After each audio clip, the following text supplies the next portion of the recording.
do this thing where I grab her shoulder. I'm gonna let her arm go. I'm gonna step into the table. I'm gonna go underneath her like this, and I'm gonna pull up. Dang. And out. Because I've been just pulling the wing. Oh yeah. Like the other one that you showed us. Oh yeah. Get under. So did the hand that was pulling, did it kind of land at the base of her, those last ribs? Yeah, so. That's what I was trying to see where she was going. I go all the way to the, Okay, where her ribs in. Okay. Yep, Okay. and then pull, and I'm following along the spine. That was the scapula. And then spine. And then her hand wrapped around the scapula like that and came out. Okay. That feel okay? Mm-hmm. Okay. You should have her, come on, do her read what she does that. So that way we can all remember. All right.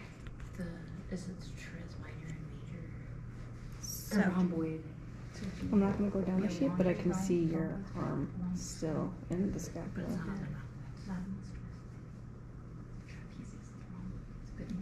More latissimus dorsi than up. that gives like the external side. That's kind of imaginary. Right, I think I okay. And then I like to come out of it and go back through the full range of motion. I think it feels better to go through the whole range of motion back down, but some people just put it back down. But for a full gymnastics kind of stroke, that definitely feels better. And did you have pressure, pull? Yep, traction, yep. Traction as you were going around.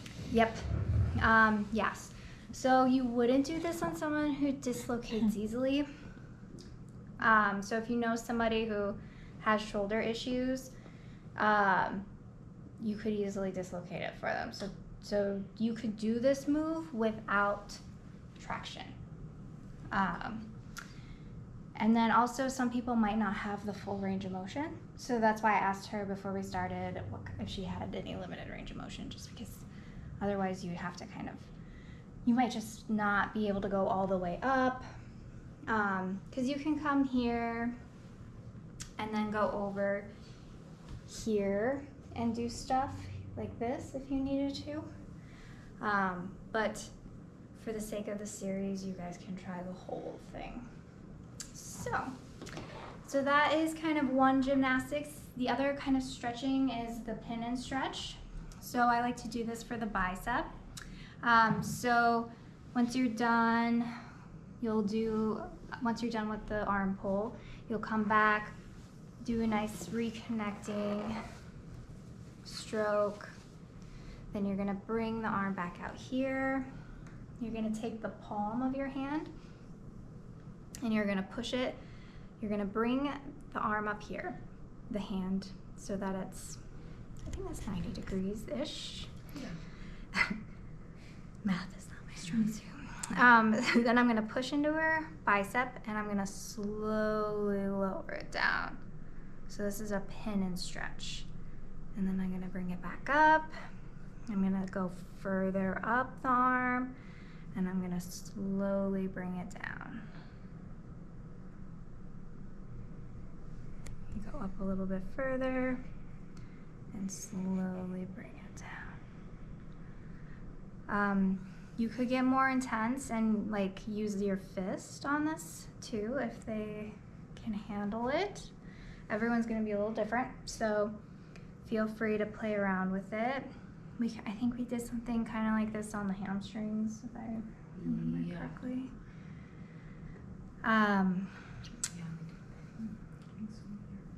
And then for tennis elbow specifically, something that's really nice, well, it's pretty painful.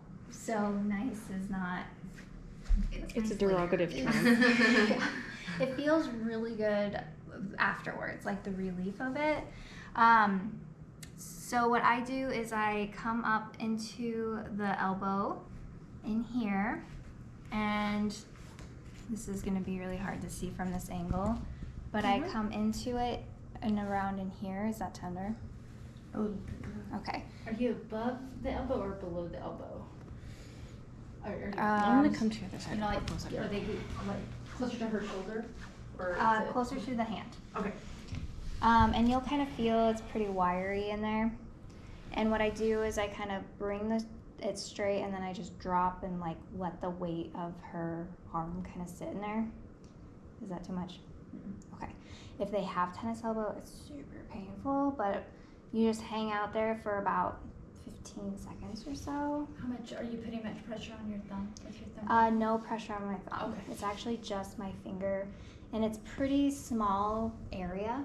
So I have helped so much tennis elbow with this. Like every single person that's ever come in. Really? Yeah, and they haven't been able to get relief from other things. She's been having somebody work in PT because it's so bad. She can't straight out. She's hardly move her elbow. Oh, okay. So this would be something, and you can even use 2 fingers, these 2 fingers. I'm like, yeah, you guys are welcome to get up under there if you want to see what I'm doing. Here.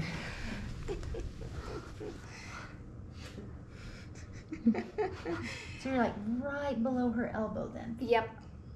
Yeah, great. Yeah, so elbow is like right here. Okay. And so I'm, turn to the side. You're more medial. yeah, or lateral. Wow. Oh, I right. guess it depends on which way you're looking at the Anatomical, though. Anatomic position, it'd be lateral. Okay. If they have golfer's elbow, then you're gonna be in the medial part. Nope. Oh. In here. And you're gonna just chill in there. They can roll, like if they have something pointy, they can do this at home where they just like straighten their arm out and like roll around on it. But it's so hard to do on your own, so this is just one good thing to do. So then after I work it, I like to just make it nice. So golfer's elbow is medial. Yep. Tennis is lateral. Yep. Okay. Tennis.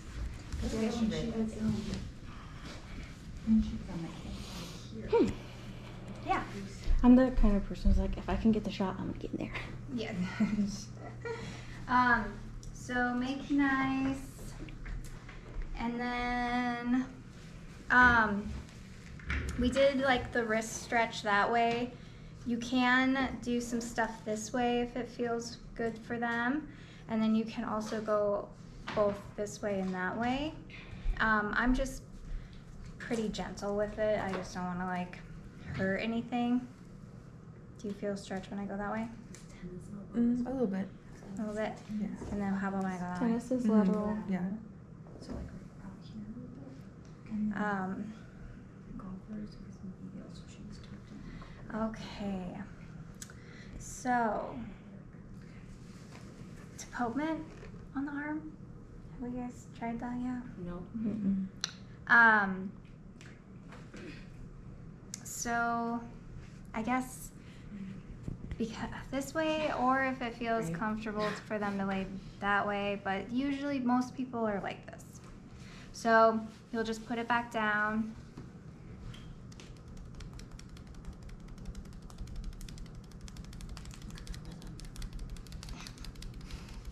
So much red on over Look at the muscle.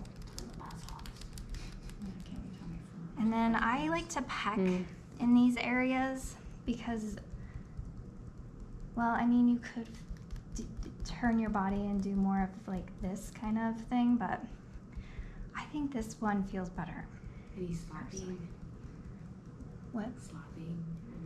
You could slap. I've been pecking. You could even peck up here. You could try the chop. Your arm is no sushi. But no deportment on the top of the hand or the palm. You know, if you can do peck. And then what I would do is if it feels okay and their arm does do it, you can roll it like this. I do lighter in here just because there's more nerve running this way.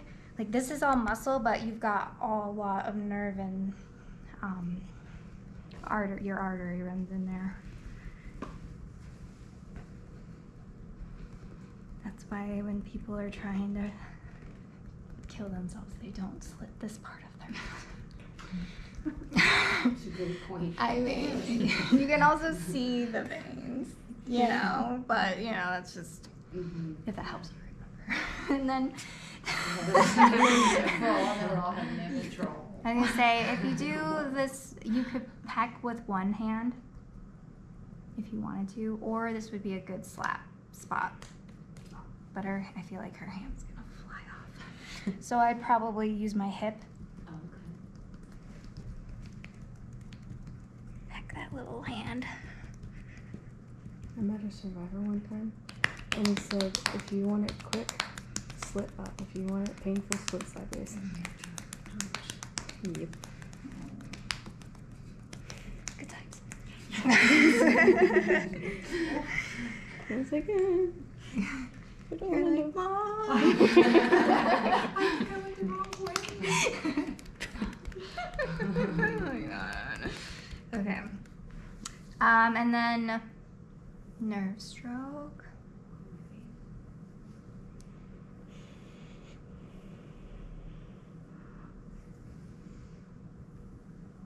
And then they are done. Do you guys want to see me do anything again? So when you very first start, do you just pick the arm, you know, how you picked it up, like right where she's at, up like this? So effleurage, do you do effleurage whenever she's there, or start from there? Is that where you want to start? I like to start